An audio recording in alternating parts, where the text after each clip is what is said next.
Abramos nuestras Biblias en Primera de Pedro, capítulo 1. Vamos a leer los versículos del 10 al 12. Primera de Pedro, capítulo 1, versículos 10 al 12. Dice así la palabra de Dios. Acerca de esta salvación, los profetas que profetizaron de la gracia que vendría a ustedes, diligentemente inquirieron y averiguaron, procurando saber qué persona o tiempo indicaba el Espíritu de Cristo dentro de ellos al predecir los sufrimientos de Cristo y las glorias que seguirían. A ellos les fue revelado que no se servían a sí mismos, sino a ustedes, en estas cosas que ahora les han sido anunciadas mediante los que les predicaron el Evangelio por el Espíritu Santo enviado del cielo, cosas a las cuales los ángeles anhelan mirar. Oremos. Padre Celestial, adoramos tu nombre y te damos gracias por esa salvación tan grande que tú diseñaste y pensaste desde la eternidad pasada y que has revelado a través de tus santos profetas en el Antiguo Testamento, anunciando la venida del Mesías Jesucristo. Has manifestado en la persona de Cristo, Señor, y nos ha llegado a nosotros de manos de los apóstoles. Señor, te pedimos que al leer tu palabra en este día, tú abras nuestros corazones y nuestras mentes para que podamos recibir, Señor, y abras nuestros ojos para poder ver la belleza y la grandeza de ese plan maravilloso de redención, ese plan que tú has llevado a cabo y has consumado perfectamente en la persona de Cristo, en la cruz del Calvario, y que un día, Señor, tú completarás y llevarás a su perfecta conclusión en la segunda venida de Cristo, Señor, en la cual nosotros nos regocijaremos al ver a Cristo, aquellos que hemos venido en arrepentimiento y fe a su persona. Y es nuestra oración que cada persona que nos escucha pueda venir también a un conocimiento pleno de Cristo para salvación y experimentar la belleza y la grandeza de esa gran salvación que tú nos has revelado. En el nombre de Cristo Jesús oramos. Amén y amén. La Biblia es el libro de la gran salvación de Dios a través de Jesucristo, ofrecida a pecadores, rebeldes, separados de Dios y necesitados de su gracia. En esta carta, el apóstol Pedro nos va a hacer mirar detenidamente, enfocar nuestra vista en esa salvación de Dios que va a ser el soporte y el sustento para el creyente aún en medio de las dificultades. Esa salvación ha sido previamente diseñada por Dios desde antes de la fundación del mundo y ha sido revelada en un proceso maravilloso que nos ha llegado hoy día a nuestras manos para poder entenderla, aplicarla y vivirla a nuestras vidas. Es el deseo del apóstol Pedro que nosotros podamos ver esa salvación, entenderla, apreciarla y aplicarla a nuestras vidas. Y es mi deseo también que nosotros podamos entender este maravilloso regalo de la salvación de Dios que se encuentra en la persona de Jesucristo. Veamos juntos a la luz de este pasaje 4 aspectos de la gran salvación de Dios. 4 aspectos de la gran salvación de Dios. En primer lugar, veamos una gran salvación anunciada. Veamos el versículo 10. Dice, acerca de esta salvación, los profetas que profetizaron de la gracia que vendría a ustedes, diligentemente inquirieron y averiguaron. Ellos hablan acerca de esta salvación. Es interesante de que Pedro presenta esta salvación. Él se está refiriendo a esa salvación que ha venido hablando a través del capítulo, la centralidad de Cristo, su vida, muerte, sepultura, resurrección, la centralidad de la cruz en ese mensaje. Pero él va ahora a llevar a sus oyentes a poner su mente y su pensamiento en la revelación de Dios en el Antiguo Testamento a través de los profetas, argumentando que la salvación que ellos han escuchado ya fue revelada desde antemano en el Antiguo Testamento por los profetas. Y esa salvación que les había llegado por boca de Jesucristo y ahora predicada, proclamada por los apóstoles, era la misma salvación que Dios había revelado desde un principio. Ahora, esa salvación de Dios ha sido revelada a la humanidad, al ser humano, no de un conjunto todo al mismo tiempo, sino que Dios ha ido revelando progresivamente. Es lo que se llama la salvación progresiva, de un aspecto a otro aspecto, a otro aspecto, paso a paso. Dios fue revelando más y más con mayor claridad acerca de la salvación, siendo la cúspide de esa revelación Jesucristo mismo, su persona. Cristo es la revelación más grande de Dios y el Antiguo Testamento apuntaba a Cristo mirando hacia el futuro. Lo vemos desde el principio, ahí en el jardín del Edén.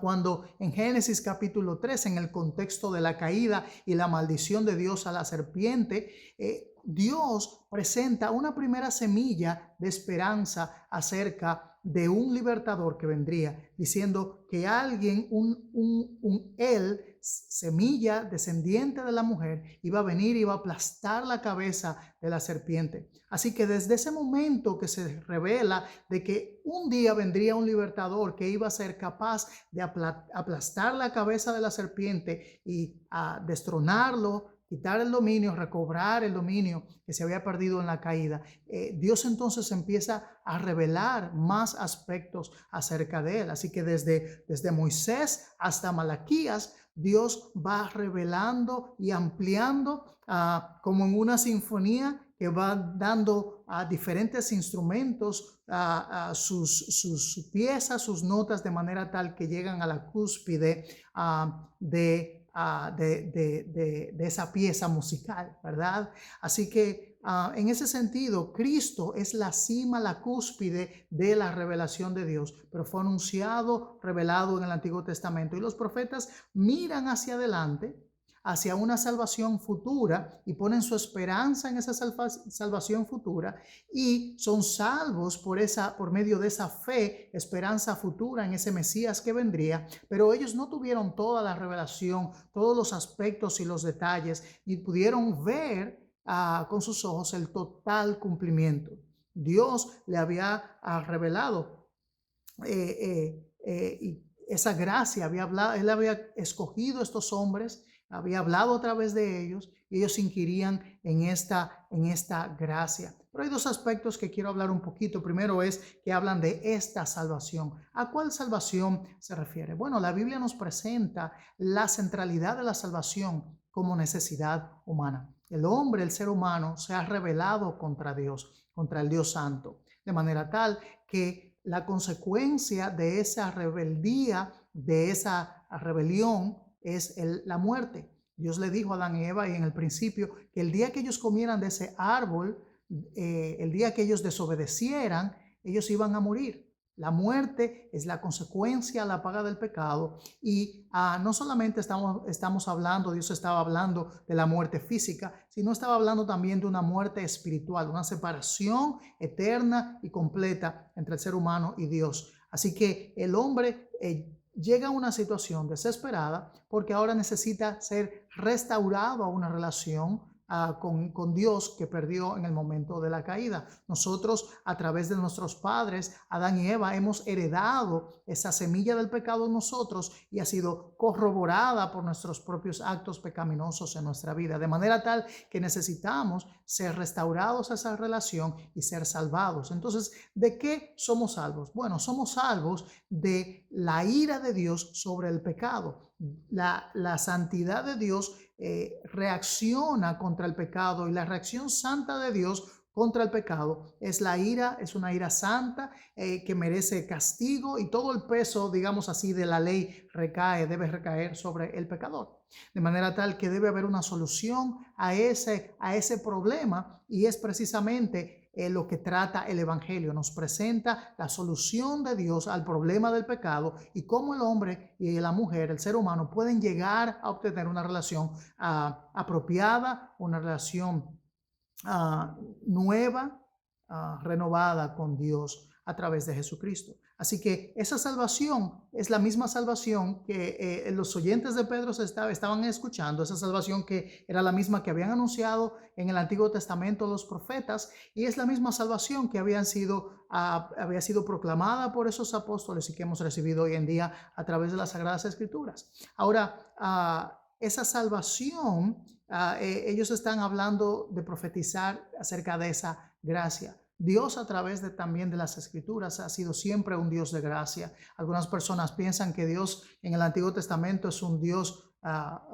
gruñón y enojado, y que entonces el Dios del Nuevo Testamento es un Dios más alegre y más amoroso, y al punto tal que algunos críticos de las Escrituras piensan que, bueno, debe ser dos dioses diferentes, debe ser un Dios en el Antiguo Testamento y uno diferente en el Nuevo Testamento, pero no es así. Entendemos que hay un solo Dios, y ese mismo Dios del Antiguo Testamento es el Dios del Nuevo Testamento, un Dios que es eterno y que es inmutable, no cambia en su carácter, y su carácter es el mismo ayer, hoy y por los siglos. De manera tal que ese Dios del Antiguo Testamento es un Dios de gracia, tanto como el Dios del Nuevo Testamento es un Dios de gracia, porque es el mismo Dios. Dios nos muestra su gracia. Por ejemplo, nosotros encontramos la gracia mostrada de diferentes maneras en el Antiguo Testamento, mostrando el carácter de Dios. Por ejemplo, Noé recibió la gracia del Señor, y lo vemos expresado en Génesis 6. Moisés también recibió la gracia de Dios, estaba consciente de la gracia de Dios. El profeta Jonás, a pesar de su rebeldía en un principio, él llega al punto donde Dios lo atrae a sí mismo, y entonces él llega a reflexionar en el carácter y la persona de Dios, y reconoce ahí en Jonás capítulo 4 de que Dios es un Dios clemente y piadoso, tardo para la ira y grande en misericordia. Entonces, Dios se ha revelado como un Dios de gracia. Esa misma gracia en el Antiguo Testamento es la misma gracia del Nuevo Testamento. La salvación siempre ha estado disponible para los pecadores, y siempre ha sido por gracia. En el Antiguo Testamento, en el Nuevo Testamento, en nuestros días, la salvación es un regalo de gracia, únicamente por gracia, para pecadores que no merecen esa salvación. Cuando hablamos de gracia, hablamos de ese regalo inmerecido. No merecemos la gracia. Sin embargo, Dios ofrece su gracia a personas que no la merecen. Es en contraste con las obras o con la ganancia. Las obras son algo que hacemos y merecemos una paga. La paga que recibimos por nuestro trabajo no es un regalo, sino que es lo que yo merezco por mi trabajo. Ahora, la gracia no la podemos ganar como ganamos un sueldo de trabajo. La gracia es inalcanzable y solamente se recibe precisamente de manera gratuita y de manera abierta y de gracia honesta en amor, porque no la merecen. Qué hermoso también ver que los profetas estaban diligentemente inquiriendo y averiguando acerca de esa gracia que vendría.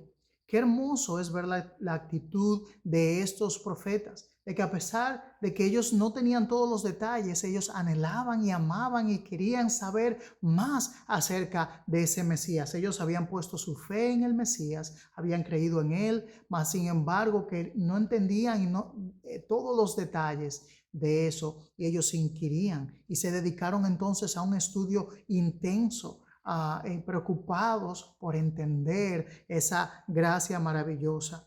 Ahora, si los profetas con un conocimiento limitado de la redención, la salvación de Cristo, un conocimiento limitado del Mesías, inquirían mirando hacia el futuro para entender y anhelar entender mejor la salvación de Cristo, ¿cuánto más nosotros como creyentes de este siglo poder tener ese amor y ese aprecio por las Escrituras? Nosotros los creyentes de hoy día tenemos la gran bendición de tener toda la revelación de Dios en las Sagradas Escrituras. Y nosotros tenemos la bendición de pararnos en una plataforma de mayor privilegio que los profetas. Tenemos toda la mente de Dios, tenemos a Cristo revelado en las Escrituras, y ya Cristo vino, ya Cristo vivió, murió, resucitó, ascendió al cielo, y hemos recibido de mano de los apóstoles este maravilloso testimonio de las buenas noticias de Cristo en la salvación. ¿Cuánto más nosotros deberíamos anhelar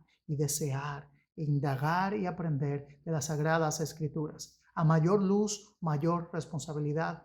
Nosotros tenemos aún mayor privilegio, pero tenemos una mayor responsabilidad de responder en amor y en dedicación a esa palabra que se nos ha sido revelada, de manera tal que podamos responder a lo que Dios nos ha revelado y aplicar esa palabra a nuestras vidas y vivir de acuerdo a ella. En segundo lugar, quiero que veamos entonces una gran salvación realizada. Una gran salvación realizada. El versículo 11 dice, procurando saber qué persona y tiempo indicaba el Espíritu de Cristo dentro de ellos al predecir los sufrimientos de Cristo y las glorias que seguirían.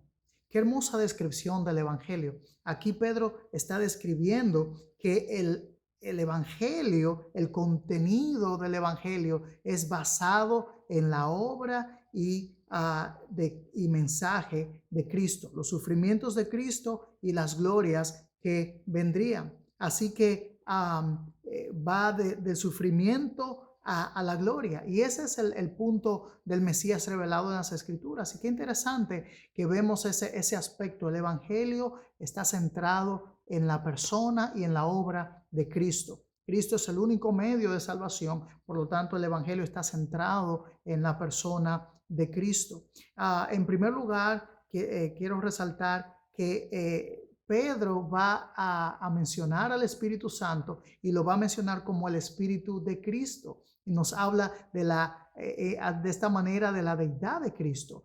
El Espíritu Santo y la persona de Cristo son una persona inseparable en la Santa Trinidad de Dios. Dios el Padre, Dios el Hijo, Dios el Espíritu Santo. El Espíritu de Cristo mismo estaba en los profetas, llevándoles a escribir, a apuntar, a profetizar acerca de sí mismo, de el Mesías. Y entonces a Cristo mismo, el Espíritu Santo, Dios, la Trinidad, guiando a los apóstoles, a los profetas para escribir acerca del Evangelio. Y el Evangelio nos habla de ese sufrimiento. Y es que el Evangelio nos presenta de que hay una paga por el pecado. Hay un sufrimiento, hay una muerte. La paga del pecado es muerte. Dios claramente mostró desde el principio, también en Génesis, que un animal tuvo que morir, derramar su sangre para cubrir su desnudez en el jardín del Edén.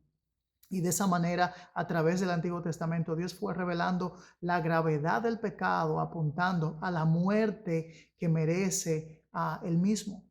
Cuando hablamos del pecado, debemos de entender qué tan grave es el pecado. Algunas personas dicen, bueno, el pecado es malo, a Dios no le gusta, total, todo el mundo peca, yo soy pecador. Pero el pecado es presentado como algo profundo y algo bastante ofensivo a la santidad de Dios. No solamente ofensivo, provocando la ira de Dios, sino que también nos coloca a nosotros en una condición desesperanzada. La Biblia nos presenta de que nosotros por el pecado cumplimos la promesa de Dios. Dios le dijo a Adán y Eva, el día que ustedes coman del árbol, de este árbol, ¿verdad? Ustedes que morirán. El día que coman, morirán. Por lo tanto, el pecado nos lleva a una condición de mortandad, una mortandad no física inmediatamente, pero una mortandad espiritual, y luego nos lleva también a la muerte física como consecuencia del pecado mismo. Mas, sin embargo, Dios nos presenta esta mortandad espiritual. El ser humano está muerto en sus delitos y pecados, como nos revela Efesios. Por lo tanto, no es simplemente una mejora o un pequeño arreglo que necesitamos de Dios. Es que estamos muertos en pecado y necesitamos ser reavivados, vueltos a la vida, traídos nuevamente de la muerte para poder ver y entender a Cristo, su obra y nuestra necesidad de Él. Cristo nos presenta de que hay un sufrimiento que debe de pasar. Entonces, ¿en qué consiste el Evangelio? De que el perfecto Hijo de Dios toma el lugar del pecador para pagar ese precio que hemos endeudado por el pecado, que es la muerte. Y él muere y sufre la pena, la paga del pecado, la ira de Dios sobre sí mismo, para entonces llevarnos a Dios. Los sufrimientos de Cristo son clave en ese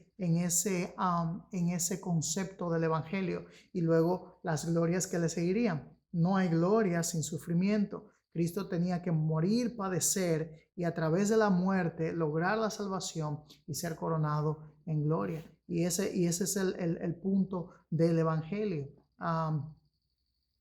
Cristo ha muerto y Cristo ha resucitado. Esas glorias inician ¿en dónde? En la resurrección de Cristo, en su resurrección, su ascensión y su entronamiento en el cielo, donde un día Él, donde espera pacientemente, donde Dios dice que sus enemigos van a ser puestos por estrado de sus pies y un día regresará glorioso. Entonces, el padecimiento de Cristo era clave, cardinal, principal para la salvación del creyente. Debía haber un sacrificio. Ese sacrificio tenía que ser perfecto, una sangre tenía que ser derramada y pagar el precio del pecado. Pero si ese sacrificio no era perfecto, no iba a ser acepto delante de Dios y no iba a haber gloria posterior. Mas sin embargo, el sacrificio de Cristo fue perfecto, fue aceptado por el Padre,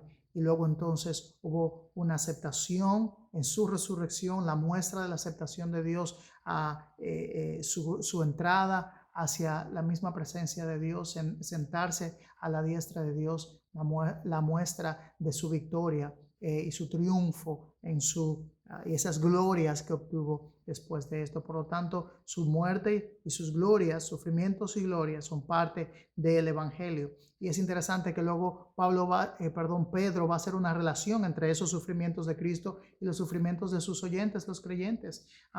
Él va a decir que nos regocijemos para que participemos de los sufrimientos de Cristo, de manera que tengamos gozo para cuando se revele su gloria, en el capítulo 4. El sufrimiento en la cruz, ahí Cristo llevó nuestro pecado y nos ofrece entonces el perdón. Hebreos capítulo 2 versículo 9 dice que Él sufrió la muerte para que por la gracia de Dios probara la muerte por todo. Él muriendo en lugar del pecador. En tercer lugar, veamos una gran salvación explicada, una gran salvación explicada. El versículo 12 dice: a ellos les fue revelado que no se servían a sí mismos, sino a ustedes, en estas cosas que ahora les han sido anunciadas mediante los que les predicaron el Evangelio por el Espíritu Santo enviado del cielo. Entonces, vemos aquí ahora esa salvación proclamada, anunciada por los profetas en el Antiguo Testamento, que fue realizada y llevada a cabo en la cruz por Jesucristo de manera perfecta. Ahora es una salvación que ha sido explicada por los apóstoles. Es interesante cómo Dios nos habla acerca de las Escrituras como el fundamento, ¿verdad?, de los apóstoles y los profetas, hablando del Antiguo y el Nuevo Testamento. Dios revela su palabra a través de los apóstoles. Ellos apuntan a Cristo. Cristo, en los evangelios vemos la consumación y la realización de esa obra de salvación. Y luego entonces vemos a los apóstoles dando explicación a esa salvación maravillosa. Y dice: a ustedes que les ha sido anunciadas este evangelio precioso de Cristo, debe ser anunciado, debe ser enseñado. No es simplemente como algunos dicen como un ejemplo. Debemos dar ejemplo con lo que hacemos y no con nuestras palabras. Si bien es cierto que nuestras acciones validan, nuestro testimonio valida nuestras palabras y nuestro carácter, mas sin embargo el Evangelio es un mensaje que tiene un contenido, y ese contenido de ese mensaje debe ser anunciado, proclamado, enseñado. Y eso hicieron esos que les predicaron. Se refiere a los apóstoles. Los apóstoles estaban anunciando ese evangelio a ellos. Ellos habían recibido tal vez el evangelio, ya sea en la dispersión, ya sea por el ministerio de Pablo o por el ministerio de algún discípulo de Pablo o por de otros creyentes que habían llegado en la dispersión, pero habían escuchado ese evangelio que les había sido entregado de mano de los apóstoles, y ellos le predicaron el evangelio. El evangelio debe ser predicado. ¿Hay algún otro mensaje más importante para la iglesia de hoy día que el evangelio? Claro que no. El evangelio es central e radical en cuanto a la enseñanza de la iglesia. El evangelio es la base, el fundamento de nuestra fe. Claro, en la Biblia nos presenta diferentes otros detalles de la revelación de Dios, pero solamente son un soporte secundario a ese mensaje glorioso y central del evangelio. El evangelio debe ser proclamado, y ellos anunciaron ese evangelio que les fue revelado e inspirado. A Pablo, escribiendo a Timoteo, dice: toda la escritura es inspirada por Dios y útil para enseñar, para corregir, para redarguir, para instruir en justicia, a fin de que el hombre de Dios sea perfecto, enteramente preparado para toda buena obra. Ese mensaje, esa escritura ha sido revelada por el Espíritu Santo e inspirada por Dios. Les fue revelado por el Espíritu Santo enviado del cielo. Dios utilizando canales humanos, medios humanos, para llevar su mensaje. Si se fija, Dios no habla directamente presentando el evangelio a través de señales en las nubes o en las estrellas o de otra manera. Él no habla a través de ángeles para presentar en el evangelio. De hecho, si se fija en las escrituras, cada vez que aparece un ángel, el ángel apunta a la persona de Dios, y en el caso, en Hechos vemos personas que vinieron necesitando del evangelio, como Cornelio, y el ángel le fue a decir a Pedro: Pedro, ve tú a donde Cornelio y predica el evangelio. Interesante, ¿no? También vemos así a través de las escrituras que los ángeles no son el canal que Dios ha elegido para predicar el evangelio, sino canales humanos que deben anunciar el evangelio. Y ese evangelio fue anunciado y explicado a estos creyentes, y es el evangelio que ha sido revelado en las escrituras. Ahora, cuando hablamos del evangelio, debemos entender esto. Cuando hablamos del evangelio revelado, explicado en las escrituras, nos estamos refiriendo a la Biblia, a las Sagradas Escrituras, ¿verdad? No hay una revelación externa, paralela, posterior a la era apostólica, los discípulos de Cristo. Esta es la revelación total, completa de Dios para el creyente, para su vida y para su práctica, para su fe y para su conducta. Nosotros tenemos todo el consejo de Dios revelado en las Escrituras, como dice Pablo. También le volvió a recalcar a Timoteo: toda la Escritura es inspirada por Dios, como dijimos, con el propósito de que el hombre de Dios sea perfecto, enteramente preparado para toda buena obra. No hay nada más que necesitamos, que nos haga falta, que esté fuera del alcance de la enseñanza de las Escrituras. Es ahí entonces la palabra de Dios que nosotros debemos entender, amar, recibir en nuestras vidas y anunciarla y aplicarla. Pablo claramente también nos presenta de que ese evangelio debe ser anunciado. ¿Cómo pues oirán sin tener a alguien que les predique? Necesitamos los creyentes también asumir el papel de predicadores y de enseñadores de la palabra. El Señor Jesucristo dejó a sus discípulos una misión para cumplir. En Mateo, al final de los evangelios, Mateo 28 nos habla de que el Señor le dijo a sus discípulos: id y predicad el evangelio, id por todo el mundo y anunciad el evangelio de Cristo, enseñándoles a que guarden todas las cosas que le he mandado. Por lo tanto, necesitamos anunciar el Evangelio, necesitamos predicar el Evangelio. Ese mandato es un mandato individual a cada creyente.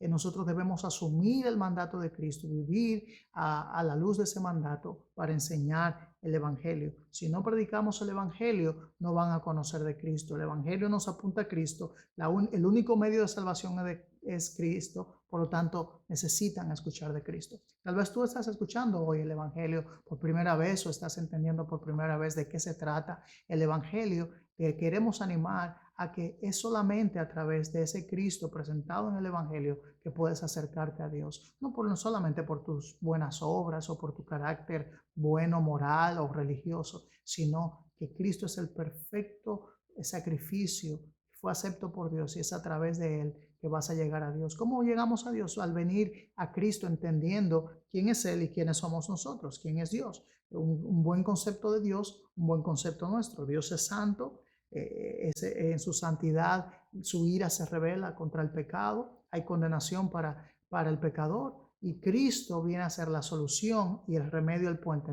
entre los hombres y Dios. En su muerte, sepultura, resurrección, Cristo vive la vida perfecta, muere la muerte perfecta, resucita para que nosotros, viniendo a Él, arrepentidos por nuestros pecados y en fe confiando de que su vida, y obra son suficientes para la salvación de nosotros, entonces podemos tener salvación en Él. Es por eso que venimos a Cristo en fe y recibimos la salvación de parte de Él. Esa salvación nos ha sido explicada en las Escrituras y esa salvación se obtiene solamente a través de Cristo. Y nosotros como creyentes somos llamados a proclamar ese mismo mensaje que que nos ha sido encomendado y hemos recibido a través de las Escrituras.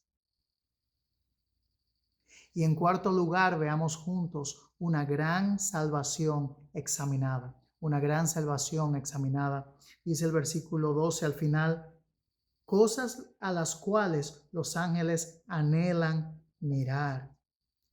Los ángeles son seres maravillosos creados por Dios y viven delante de la gloria y la presencia de Dios. Son seres protectores de la santidad de Dios y su nombre significa mensajeros. Ellos son enviados por Dios para llevar mensajes específicos a través de la historia de la humanidad. Y luego hoy día Hebreos nos habla de los ángeles como seres ministradores que son enviados para servir a aquellos que van a alcanzar salvación.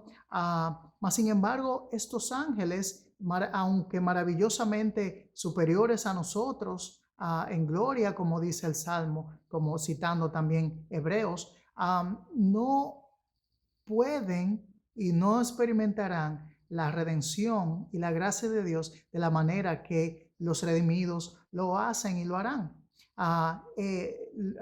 Entendemos que hay ángeles santos que están en la presencia de Dios y hay otro grupo de ángeles caídos, los demonios. Los ángeles santos de Dios no necesitan la redención, no necesitan la salvación. Los ángeles caídos no tienen posibilidad de redención y de salvación. Mas sin embargo, los santos ángeles de Dios tienen este deseo santo y profundo de examinar y de entender más este concepto de la gracia de Dios y la misericordia de Dios. Ellos han conocido a Dios mucho mejor y antes que nosotros, mas sin embargo, ellos nunca experimentaron a Dios en el sentido que el ser humano ha podido ver a Dios a través del Evangelio y la gracia de Dios en Cristo. Ellos nunca vieron a Dios dejando su trono de gloria a venir y nacer en un pobre pesebre rodeado de animales, tomar el cuerpo humano y vivir la vida aquí en la tierra y morir, ir a una cruz y el Dios santo morir en una cruz en lugar de pecadores rebeldes y resucitar y ofrecer esa redención a esos rebeldes pecadores y luego ver la obra de Dios aplicada en sus vidas y cómo los redimidos responden a esa gracia ofrecida y aplicada en sus vidas, y ellos están ahí en primera fila y tomando nota, quieren y desean verlo. Es interesante ese verbo que él utiliza acá, ellos anhelan, es un deseo fuerte, un impulso que no se va, no solamente curiosidad, ellos realmente tienen una pasión dentro de ellos para poder entender, para poder ver. Ellos quieren ver entender ese tipo de gracia que el creyente experimenta. Claro está, los ángeles han participado en ese proceso que Dios le ha permitido participar, no en el sentido de que ellos anunciaron el nacimiento de Cristo, ¿verdad? Los ángeles, ellos estuvieron con Cristo en el desierto y ministraron a él durante su prueba. Ellos también estuvieron ahí en la tumba cuando Jesús resucitó.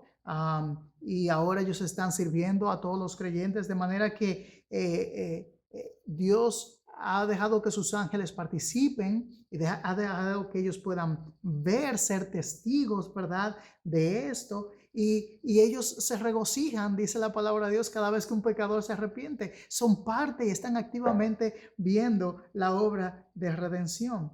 Ahora, ellos nunca van a poder experimentar la redención en sí mismos, pero ellos pueden ver el desarrollo de la redención y han sido testigos de la obra de Dios de salvación, de manera tal que se torna en gloria a Dios. Y ese es el propósito de la salvación en la Biblia. El centro de la salvación no es el hombre, el ser humano, no son los ángeles.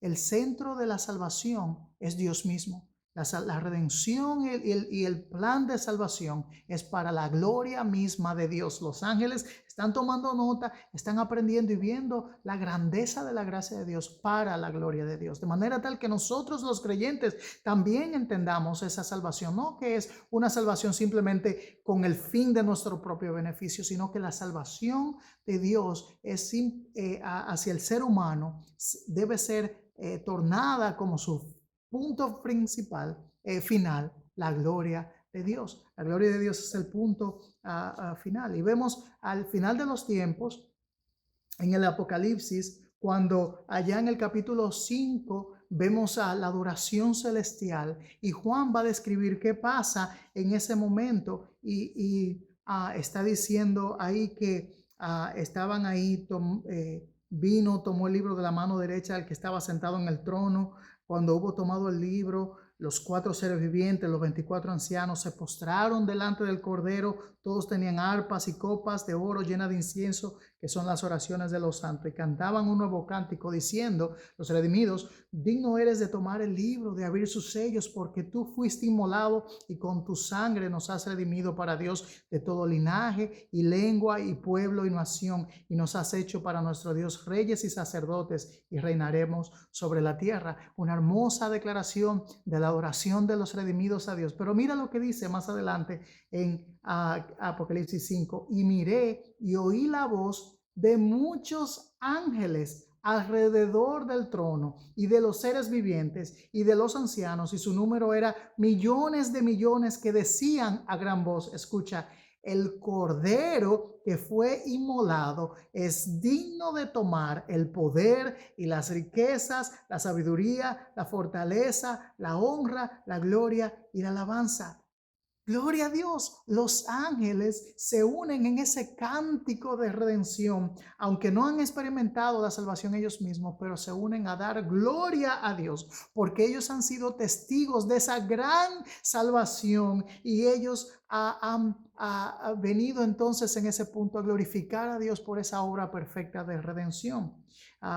De manera que la redención, la salvación, ha venido a motivar en los ángeles una adoración más profunda y glorificarlo aún más. ¡Qué maravilloso! Ese es el punto donde debes llevarnos a los creyentes, aquellos que hemos entendido la salvación.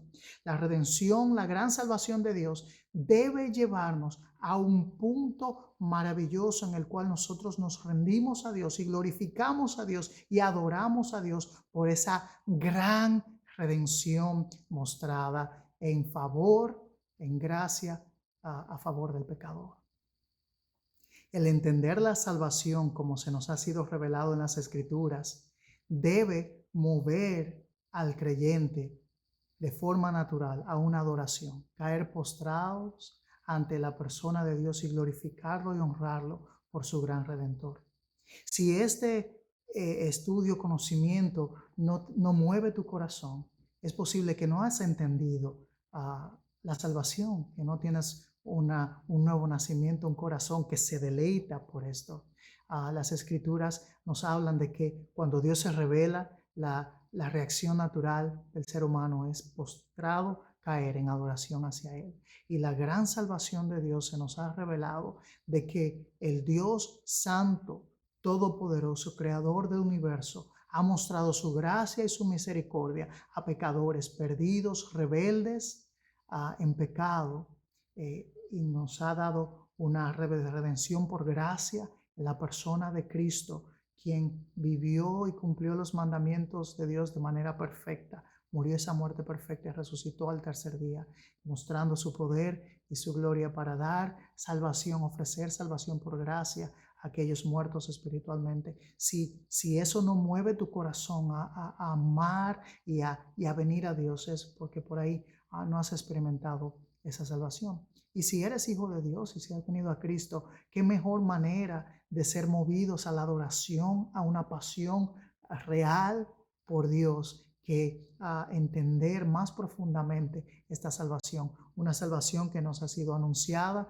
por los santos profetas en el Antiguo Testamento, una gran salvación que ha sido realizada, llevada a cabo en la cruz por Cristo, siendo victorioso en su resurrección, una salvación que nos ha sido explicada por los apóstoles en el Nuevo Testamento, una salvación que ha sido estudiada por los ángeles y anhelada por ellos.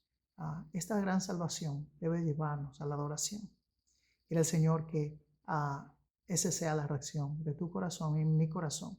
El verdadero creyente fundamenta su fe y su esperanza en esta salvación gloriosa. No importa las circunstancias difíciles que esté viviendo, su gozo, su paz, su anhelo y su pasión no está basado en las circunstancias, sino en la salvación gloriosa de Dios en la persona de Cristo. Oremos.